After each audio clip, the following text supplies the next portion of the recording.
ਅਲਿਫ ਉੱਤੇ ਇਹ ਨਿਸ਼ਾਨ ਮਦ ਹੈ, ਮਦ ਹੈ।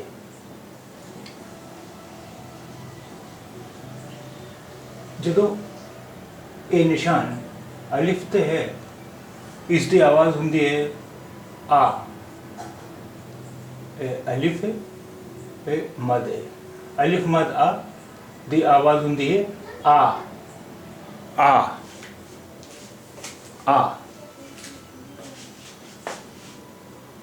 ਆ।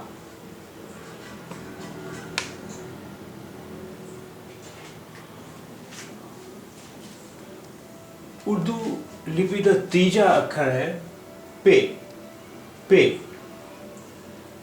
पे। इसकी आवाज होती है प, प। पे अक्षर है पे, इसकी आवाज होती है पा, पा।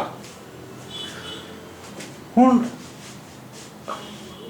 असी लिख सकते हैं आप, आप। अलिफ मद आ पे आप, आप।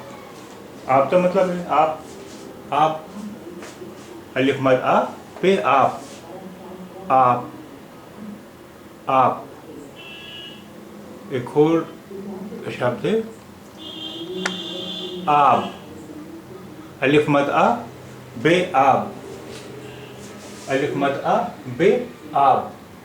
आब मन आब का मतलब है पानी। आब का मतलब है पानी। आब, आब।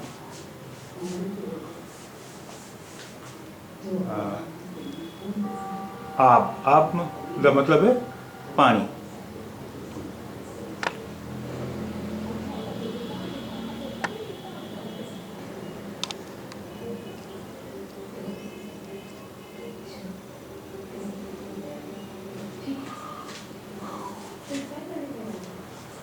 जब दो ਜਾਂ ਹੋਰ ਅੱਖਰ ਇਕੱਠੇ ਜੋੜੇ ਜਾਂਦੇ ਨੇ, ਜਦ ਦੋ ਜਾਂ ਹੋਰ ਅੱਖਰ ਇਕੱਠੇ ਜੋੜੇ ਜਾਂਦੇ ਨੇ, ਉਹਨਾਂ ਦੀ ਸ਼ਕਲ ਬਦਲ ਜਾਂਦੀ ਹੈ।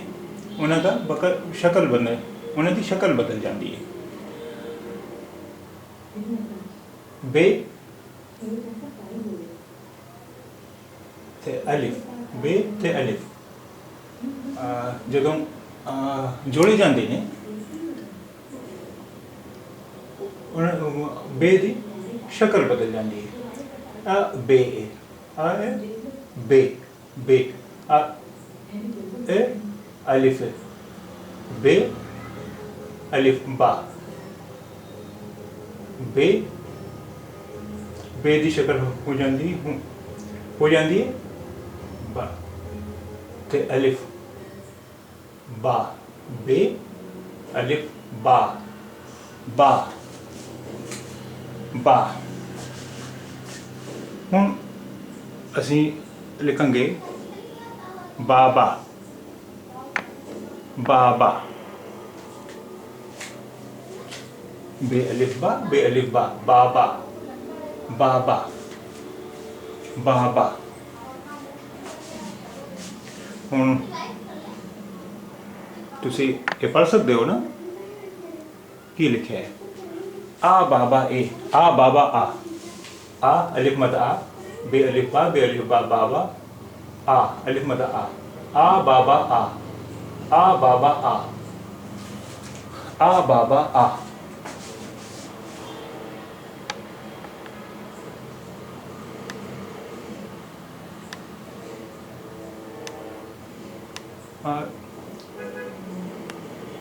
जदों पे अलिफ नाल जोड़ा जाता है, पे, पे अलिफ पा, पे ते अलिफ पा, पे अलिफ पा, पे अलिफ पा, पा। असी लिखेंगे पापा, पापा। पे अलिफ पा, पे अलिफ पा, पापा। पे अलिफ पा, पे अलिफ पा, पापा। एक और शब्द आपा। अलिफ मद आ, पे अलिफ पा आपा, अलिफ मद आ पे अलिफ पा आपा, आपा।